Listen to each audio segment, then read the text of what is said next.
Saudara, konflik antara Israel dan Palestina semakin membara. Militer Israel melancarkan gempuran terus-menerus ke Gaza sebagai upaya yang mereka sebut menangkis serangan dari pasukan Hamas. Lebih dari 100 orang meninggal dunia. Bahkan informasi yang kami dapat 120 orang meninggal dunia. Termasuk diantaranya adalah perempuan dan anak-anak. Lalu bagaimana kemudian kondisi sebenarnya di Gaza? Dan apa solusi yang bisa keluar dari krisis Timur Tengah kali ini? Di studio telah hadir Abdel Rahman, maksud kami, mahasiswa asal Gaza, Palestina yang saat ini belajar di Indonesia. Lalu Syuhel Maidi Syukur, Senior Vice President Aksi Cepat Tanggap maksud kami, atau ACT, serta Muhammad Rudi, Sekretaris Jenderal Bulan Sabit Merah Indonesia. Selamat sore Bapak-Bapak. Selamat sore. Saya ke Abdel Rahman. Abdel, saat ini masih bisa melakukan komunikasi dengan keluarga yang ada di Gaza? Saat ini tergantung, saya yang terakhir komunikasi sama keluarga 2 hari yang lalu. Jadi tergantung ada listriknya di sana atau internetnya ada atau tidak, karena saya kalau ke sana lewat internet, lewat Skype. Jadi di sana tergantung listriknya ada atau tidak. Jadi bisa, kalau tidak ada listrik berarti tidak bisa telepon ke sana atau komunikasi ke sana. Tapi biasanya karena sulit itu dan beda jamnya dari sini sampai ke Gaza, jadi kadang sulit untuk berkomunikasi ke sana. Ya, yang terakhir memang 2 hari yang lalu, tapi sebelumnya 2 minggu baru bisa telepon lagi. Oke, keluarga yang masih ada di sana siapa saja? Orang tua sama saudara saya 6 bersaudara semuanya masih sana. Oke, baik. Anda tadi mengatakan itu tergantung dari pasokan listrik. Pada pukul berapa saja biasanya listrik ada? Pada pukul berapa saja kemudian listrik akhirnya shutdown?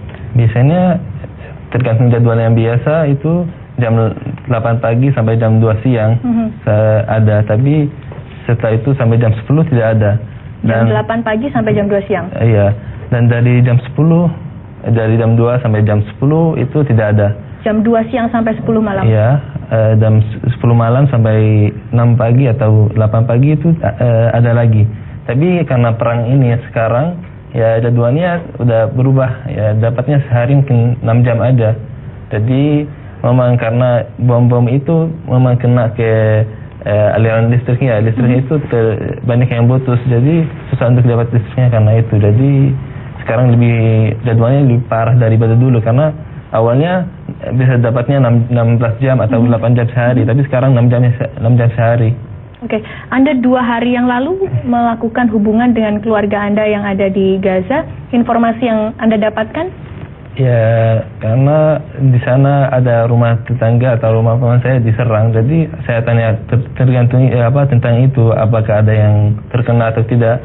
Jadi semuanya alhamdulillah semuanya baik, dan cuma dari rumahnya udah hancur, dan dari saudara-saudara saya semuanya baik. Kami susah untuk keluar dan belanja atau keluar dari rumah itu susah, apalagi karena ada adik saya yang kecil. Jadi dia lagi takut terus, ya ini nangis terus kalau dengar suara pesawatnya. Jadi takut dibom karena lihat rumah paman saya yang dibom itu. Oke, sejauh apa intensitas serangan yang dirasakan keluarga Anda di Gaza? Di sana sekarang 24 jam itu ada bom. Kalau 5 menit sampai 5 menit itu pasti ada bom baru. Jadi kalau dengar beritanya dengar radio itu, setelah 5 menit ada bom baru, ada korban baru. Jadi 5 menit itu jadi parah banget memang. Mungkin kalau dikasih jarak 1 sampai 10, mungkin 10 yang dirasakan di sana. Karena bomnya nggak berhenti, dan yang diserang itu orang yang sivilis yang nggak menyerang ke Israel atau apa-apa. Masyarakat sipil. Oke. Kalau kemudian berbicara untuk memenuhi kebutuhan sehari-hari, bagaimana kemudian mendapatkan pasokan air, bagaimana mendapatkan makanan, apa yang dilakukan? Iya, sebenarnya karena ini jaraknya 1 minggu aja, masih bisa bertahan. Tapi saya kurang tahu untuk ke depan gimana, karena kalau 1 minggu serangannya baru 1 minggu, jadi masih ada dari storan dari dulu, ya, dari awalnya. Dan mungkin karena di sana makanan pokoknya bisa tahan lama, jadi untuk makanan pokoknya dan minumnya bisa tahan biasanya diisi di sana untuk 1 bulan. Jadi ada stok makanan. Ada stoknya. Oke.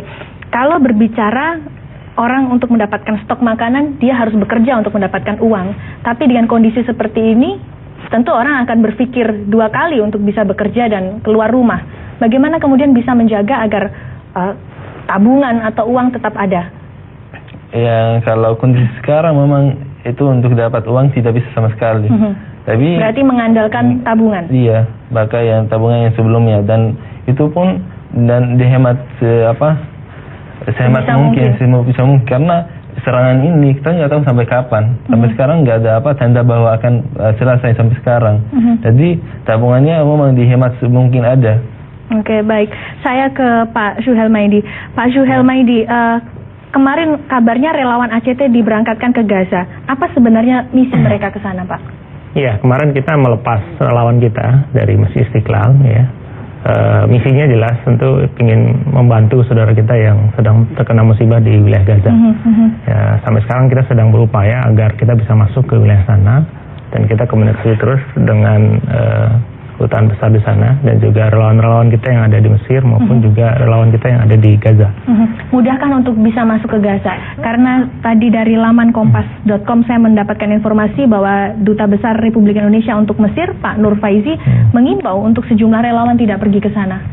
Iya, memang kita menghormati sikap dari Dubes, ya, bahwasanya kita tidak diperkenankan masuk, tapi kita sebagai bagian dari masyarakat Indonesia dan juga masyarakat yang sudah mempercayakan bantuan yang lalu kita harus berupaya keras agar kita bisa masuk ke wilayah Gaza tersebut, ya. Dan kita berharap dalam waktu dekat kondisi bisa berubah, ya, kondisi bisa diperbaiki, ya, sehingga bantuan-bantuan yang sedang kita persiapkan di Mesir itu bisa masuk ke wilayah Gaza. Ya, rata-rata saat ini bantuan masih tertahan di wilayah Mesir? Iya, hampir semua lembaga masih tertahan di wilayah Mesir, di kota terdekat Al-Aris, ya. Jadi itu yang kemudian menjadi perhatian kita semua, ya, sehingga bahkan kita berharap mungkin dari pihak pemerintah bisa mempermudah agar kita bisa masuk ke sana. Jarak antara kota Al-Aris dengan Gaza sendiri berapa kilometer? Lebih kurang 40 kilo, ya. 40 kilo. Mungkin ya, butuh waktu sekitar 1 jam. Ya, 1 jam, nggak terlalu jauh dari kota Aris ke perbatasan Rafah. Ya, Tapi yang penting gini, kita berharap karena Indonesia, hubungan Indonesia dengan Palestina ini sangat-sangat dekat dan sangat-sangat emosional. Kita berharap dari pihak pemerintah juga mempermudah masuknya bantuan ini, ya, baik melalui relawan yang kita kirim dari Indonesia maupun kita punya banyak mahasiswa di wilayah Mesir yang sebetulnya siap juga untuk menyalurkan bantuan dari Indonesia. Dan ini menurut kita bagian dari sebuah rasa simpati kita terhadap kondisi yang terjadi di Gaza. Oke, baik. Saya ke Pak Rudi. Pak Rudi, apakah yang dilakukan oleh kawan-kawan dari Bulan Sabit Merah Indonesia juga sejauh ini bisa mulus untuk mengirimkan bantuan ke Gaza? Iya, kami dari Bulan Sabit Merah Indonesia sekarang lagi menggalang koordinasi dengan cabang-cabang untuk mengirimkan sejumlah bantuan. Seperti kita sudah ke Gaza sekitar 5 kali dari tahun 2009. Memang rencana yang akan kita bantu dikirim ke Gaza adalah mengirim tenaga medis, dokter-dokter spesialis, obat-obatan, dan alat-alat kesehatan. Karena tadi pagi kita kontak ke Sifu Hospital, karena banyak alat-alat yang tidak berfungsi, obat-obatan habis, logistik juga kekurangan seperti Abdel bilang tadi. Kami juga berusaha untuk berkoordinasi dengan Deplu, dengan Departemen Kesehatan, dan terutama dengan SS kita minta dari duta besar kita di Mesir untuk melobi security dari Mesir agar membolehkan relawan untuk masuk. Selain memang kita mengirim bantuan dana yang saya sebutkan tadi, kami juga rencananya akan mengambil atau menjemput 5 mahasiswa asal Gaza yang akan belajar di ITB. Sebenarnya kita ketahui Abdel ini salah satu masuk program beasiswa Bulan Sabit Merah Indonesia yang disekolahkan beberapa mahasiswa di Indonesia, dan insya Allah ada 10 mahasiswa Gaza yang sudah sekolah di Indonesia dibiayai oleh BSMI. Oke, baik. Saudara, kita akan lanjutkan dialog ini, saudara. Bagaimana kemudian caranya banyak sekali relawan dari Indonesia, ada juga banyak bantuan dari rakyat Indonesia untuk membantu saudara-saudara yang ada di Gaza, tapi rupanya bantuan tertahan di Mesir. Kami akan membahasnya usai jeda pariwara berikut, tetap bersama kami.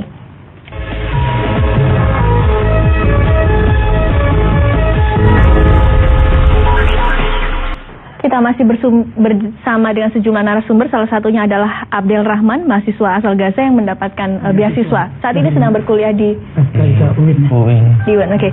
Abdel, kalau kemudian ada warga di Gaza yang menjadi korban dari ledakan atau gempuran roket, apakah mudah untuk mendapatkan akses pengobatan di sana? Untuk dari jarak bomnya ke rumah sakitnya agak susah karena banyak untuk ambulannya banyak yang dibom, ambulan sendiri untuk tenaga medis itu dibom. Jadi untuk dari jarak rumah sakit ke tempat bomnya itu susah, apalagi di rumah sakit. Jumlah korbannya banyak sekali dan tenaga kesehatannya di sana sedikit dan alat kesehatannya. Jadi banyak yang meninggal itu di rumah sakit. Jadi yang dibom itu di tempat bom kira-kira meninggal 1 sampai ke rumah sakit jumlahnya jadi 4 atau 5. Jadi jumlah masalah dari tempat bom ke rumah sakit susah karena memang di sana masalah ambulannya jalannya rusak, banyak yang dibom dan tenaga kesehatan di dalam rumah sakitnya banyak yang mungkin sudah kewalahan, sudah ya lelah mungkin dari 1 minggu sampai sekarang mungkin belum tidur atau tidurnya sedikit, makannya juga sedikit. Jadi mereka 24 jam di rumah sakit dan harus menjaga yang ada, apalagi yang baru datang. Oke. Kalau berbicara jumlah rumah sakit di sana ada berapa? Tapi yang betul-betul berfungsi ada berapa? Yang betul-betul yang untuk orang diobati, yang tempat rujuk itu ada 2 rumah sakit yang besar. Ada rumah Shifa Hospital dan European Gaza Hospital. Tapi ada 2 rumah sakit yang kecil itu ada Abu Yusuf Najjar sama satu lagi di Rafah Hospital. Jadi itu tempatnya cuma untuk emergency aja, tapi habis itu dirujuk ke rumah sakit yang Shifa Hospital atau European Hospital. Tapi ketika kita dirujuk di rumah sakit itu pun tidak ada jaminan bahwa kita mendapatkan pengobatan atau perawatan maksimal. Iya, karena memang kondisi rumah sakit ketika kami beroperasi di sana ya, di Shifa Hospital, banyak sekali peralatan medis yang rusak. SDM-nya juga terbatas. Mereka kebanyakan tergantung dengan pasokan listrik juga. Dokter umum, kebanyakan dokter umum. Maka itu kami mempunyai inisiatif untuk menyekolahkan beberapa dokter untuk sekolah spesialis di Indonesia, UI, di UGM, dan UNS. Oke, baik. Saya kembali ke Abdel. Abdel, Anda dibesarkan dari kecil sampai sekarang ini di Gaza. Pertama kali Anda sadar terjadinya perang antara Israel dan Palestina, itu usia berapa? Usia 1 SD setelah masuk sekolah. Karena waktu saya sekolah banyak teman dari teman saya yang dibunuh oleh orang Israel. Jadi kalau kita lagi dibunuh oleh orang Israel, jadi kita merasa ada teman kita yang hilang. Dan memang sekolahnya tidak ada di hari itu dan memang waktu itu masih ada orang Israel di Gaza. Jadi teman-teman ya ada banyak yang orang walaupun kecil ikut lembar batu ke orang Israel. Jadi lembar batu ke orang Israel. Jadi banyak yang meninggal gitu. Anak kalau saudara saya ada yang luka ada, tapi ya nggak sampai meninggal karena lembar batu ke orang Israel. Jadi dari ketika SD, Anda sudah pada saat sejak SD Anda sudah akrab. Anda sudah tahu antara konflik Israel dan juga Palestina. Konflik terbesar Anda mengatakan terjadi pada tahun 2008-2009 yang lalu, ketika ada sekitar 1.600 orang yang meninggal dunia. Pada saat itu ada juga keluarga dekat Anda yang ikut jadi korban. Sebenarnya keluarga dari posisi kalau kita bilang yang jadi korban enggak, tapi tetangga kita ada yang jadi korban 2 orang waktu itu atau 3 orang. Dan memang tetangga itu dekat banget sama keluarga kita dan orangnya baik banget. Jadi merasa benar-benar itu ada yang hilang dari hidup kita. Karena dia orangnya ramah dan baik hati dan semua orang suka sama dia. Jadi kalau hilang orang seperti itu merasa sedih banget untuk kenapa orang itu diserang walaupun orangnya udah berkeluarga, anaknya 5 dan anaknya masih kecil. Yang paling besar itu waktu itu kelas 2 SD. Jadi memang itu bikin yang kayak gitu yang bikin sedih banget. Apa rasanya kemudian Anda tinggal di sebuah lokasi di mana konflik terus terjadi berkepanjangan, dan kalau mungkin saya harus mengatakan kita tidak pernah tahu akhirnya kapan kemudian nyawa kita bisa dicabut. Iya, memang di sana itu pikirannya gitu. Kita nggak tahu kapan nyawa kita akan dicabut, maka kita hidupnya ya yang senang-senang sebisa mungkin. Jadi sekolahnya mimpinya yang besar-besar. Mau jadi presiden tidak, mau jadi dokter apa. Jadi di sana nggak mikir ini konflik itu adalah sebuah yang bikin kita berhenti untuk mimpi atau berhenti untuk memikir ke depan apa yang akan terjadi. Jadi kita harusnya di kondisi seperti itu orangnya mikir, oh ini sebentar lagi saya akan meninggal, jadi saya duduk aja di rumah. Tapi di sana enggak. Kalau di sana pasti ada salah satu kesempatan akan menjadi lebih baik. Jadi bekerja keras untuk menjadi lebih baik. Anda sekarang tinggal di Indonesia, sementara saat ini di sana keluarga Anda masih berada di Gaza. Di Gaza. Dan seperti Anda katakan tadi, bahwa kita tidak pernah tahu apa yang akan terjadi dengan keluarga Anda. Anda karena sudah terbiasa hidup di situasi peperangan itu, apakah betul-betul Anda sudah biasa? Atau memang ada sebuah kekhawatiran bagaimana dengan keadaan keluarga saya? Atau mungkin Anda sudah berpikir kemungkinan terburuk? Memang ada sebuah kekhawatiran bahwa ya mungkin keluarga akan diserang. Tapi mikir lagi, kalau diserang, saya apa yang bisa saya lakukan? Jadi mereka udah di sana kondisinya seperti itu, dan saya nggak bisa bawa mereka ke sini untuk jadi lebih aman. Jadi saya cuma bisa doa dan memohon ya mereka nggak diserang dan tetap baik. Apakah orang tua Anda, ayah, ibu pernah berpesan khusus pada Anda mungkin jika terjadi sesuatu yang buruk? Iya, baru kemarin saat saya telepon ke ibu saya, ini gimana kondisinya? Karena saya kalau dengar dari berita dan lihat memang banyak yang meninggal dan korbannya banyak. Dan saya dengar dari teman saya, ini tetangga kita meninggal. Jadi saya telepon ke keluarga saya, gimana kondisinya di sana? Ibu saya minta atau suruh saya, jangan mikir kita di sini, mikir belajar aja, karena kita di sini udah situasinya kayak gini, kita nggak bisa ngapain. Tapi kalau kamu cuma mikir kita terus, nanti khawatir dan gak bisa belajar. Dan ini berusaha untuk walaupun kita di sini, kalau saya nggak kuliah itu kondisinya jadi lebih buruk. Jadi sebisa mungkin itu walaupun saya menjadi sesuatu di depan itu hal yang kecil, tapi buat keluarga saya itu hal yang besar. Jadi dibanding saya nggak kuliah itu mereka menitipkan mimpi kepada Anda. Oke, baik. Saudara, kami akan lanjutkan lagi dialog ini. Kemarin Presiden Susilo Bambang Yudhoyono telah melakukan atau telah memberikan pernyataan mengecam agresi militer Israel. Cukupkah itu? Tetap bersama kami. Kami akan kembali dengan jawabannya sesaat lagi.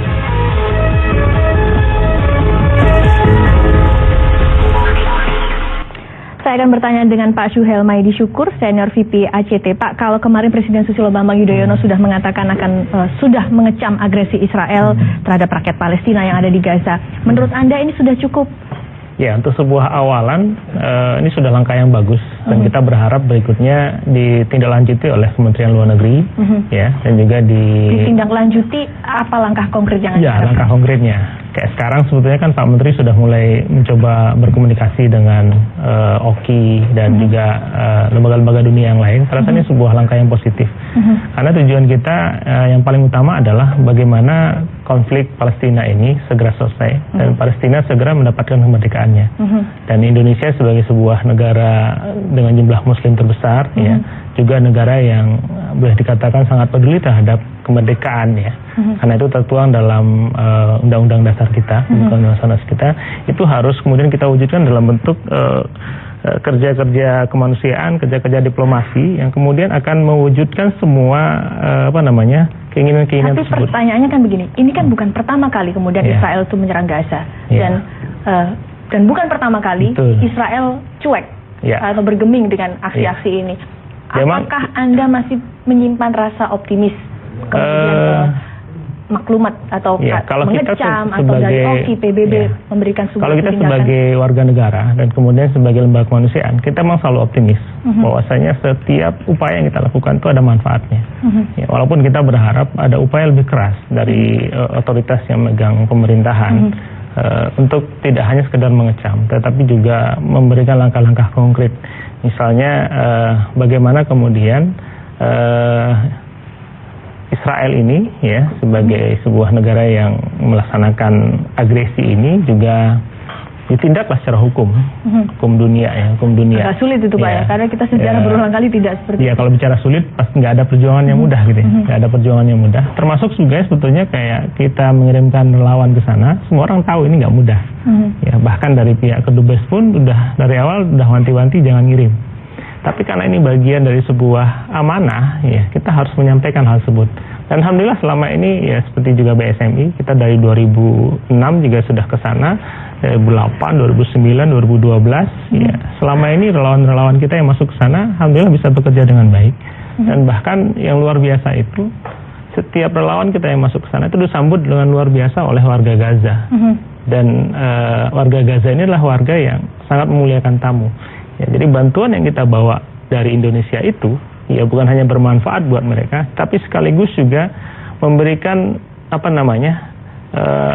rasa persaudaraan yang sangat kuat. Oke, saya antara Indonesia dan kalau Gaza. Kemudian kita memutar balik memori Anda pada tahun 2008-2009, pada saat itu juga Gaza diserang dan ada banyak bantuan dari dunia internasional.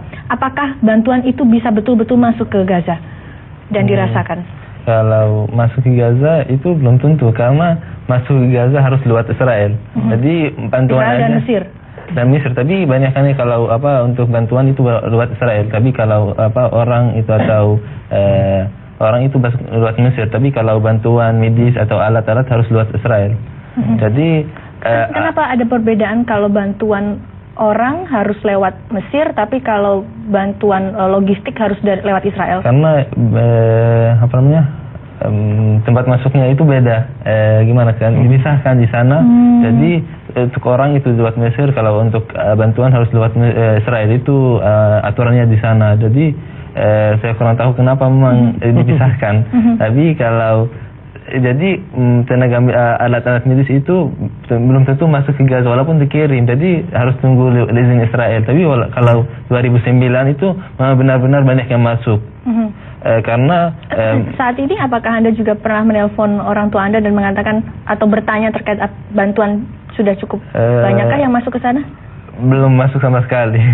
Sampai sekarang belum ada yang masuk, karena saya juga teman saya yang dokter sudah jadi dokter di sana, atau yang teman saya sudah jadi dokter di sana udah banyak sekali, yang kerja di rumah sakit Shifa Hospital atau di lain-lain, dan mereka belum ada. Jadi tenaga medisnya, alat medisnya itu kurang banget. Alat untuk emergency ada kurang. Bagaimana Pak Rudi untuk mengatasi hal ini Pak Rudi? Ya memang untuk memasukkan barang-barang biasanya dari Indonesia itu lewat Rafah, perbatasan Rafah dengan Palestina.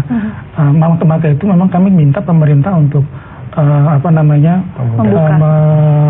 menekan Mesir agar Rafah itu dibuka untuk alasan kemanusiaan. Apa yang membuat Mesir kemudian tidak bisa saya mengatakan tidak bisa langsung terbuka saja? Ini kan ada kasus kemanusiaan untuk membuka. Apakah mungkin Mesir sendiri juga ada kepentingan tertentu? Terus terang kami lembaga kemanusiaan tidak tahu kenapa Mesir seperti itu. Mungkin terkait dengan kondisi politik internal mereka gitu ya. Tapi yang setahu kami bahwa kami berusaha untuk memasukkan barang-barang, ketika kami memasukkan bantuan ambulan ya, alat medis sebagainya, memang kita jadi satukan di dalam ambulan tersebut. Dan ambulan itu masuk ke dalam gitu ya, ke dalam perbatasan Rafah dan masuk ke Gaza City. Tapi itu tidak mudah. Tidak mudah, karena yang menentukan masuk tidaknya itu adalah security state. Jadi yang menentukan boleh barang ini masuk, orang ini masuk dari mereka, dari internal Mesir. Kategori apa yang bisa masuk, kategori apa yang tidak bisa masuk? Biasanya yang boleh masuk itu medis, memang alat medis. Tapi pun alat medis yang seperti kayak ada elektrikal, terusnya genset itu tidak boleh masuk. Padahal itu yang urgent. Iya betul, karena mereka yang seperti disebutkan tadi bahwa listrik susah di sana. Listrik nggak ada sama sekali, gas habis. Ketika kami ke sana itu gas itu antrian panjang sekali masyarakat untuk ngantri gas. Apalagi kita musim dingin itu sangat parah sekali. Seperti itu. Oke, baik. Ya. Kemudian apa yang bisa dilakukan kawan-kawan dari BSMI sejauh ini untuk bisa memasukkan bantuan itu betul-betul ke Gaza? Ketika kami tahun 2013 kemarin mengadakan pelatihan di Gaza gitu ya, kami memang terkendala masalah barang-barang. Tidak hanya ketika masuk ke perbatasan Rafah ke Palestina, tetapi juga di bandara bea cukainya Mesir. Ada beberapa barang lab kami gitu yang memang seharusnya kita serahkan ke rumah sakit Syifa kita untuk pelatihan di sana itu tidak bisa kita ambil karena sesuatu hal, karena barang itu termasuk kategori yang tidak boleh masuk. Nah, maka itu kami BSM itu bekerja sama dengan Ikatan Dokter Mesir. Mudah-mudahan dengan kerjasama dengan Ikatan Dokter Mesir ada lobby, ada bahwa ini benar-benar untuk bantuan kemanusiaan. Kita juga mohon dari duta besar kita di Mesir juga membantu. Oke, Abdel, kalau pada saat peristiwa peperangan seperti ini, bantuan apa yang paling sangat dibutuhkan masyarakat di sana? Yang sangat dibutuhkan masyarakat di sana adalah buka batasan antara Mesir sama Gaza, karena banyak orang yang sudah luka dan terkena bomnya. Itu walaupun alat apapun di Gaza itu nggak akan bisa mengatasi mereka. Jadi harus dikirim ke luar negeri. Tapi sampai saat ini itu sulit banget untuk kirim luar. Ada yang dibolehkan untuk berobat di luar, tapi sedikit banget. Jadi yang sangat dibutuhkan itu buka antara Mesir sama Gaza. Tapi setelah itu yang bantuan medis yang kedua. Tapi juga untuk listriknya, karena kita bayangkan ada hidup tanpa listrik itu bisa 1 jam ada, nggak bisa di sini nggak bisa tahan.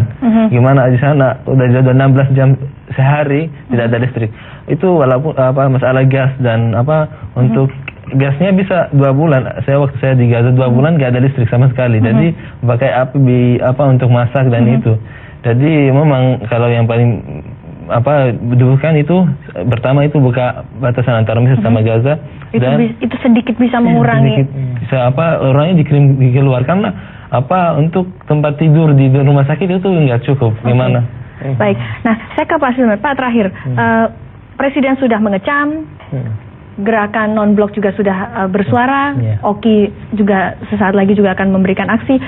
Konkretnya apa yang ingin Anda inginkan, Pak? Ya, tentu yang paling kita inginkan adalah yang paling awal tentu kita diberikan akses masuk ke Gaza untuk bisa membantu saudara kita di sana. Itu yang pertama. Yang kedua tentu kita berharap penyerangan ini segera dihentikan.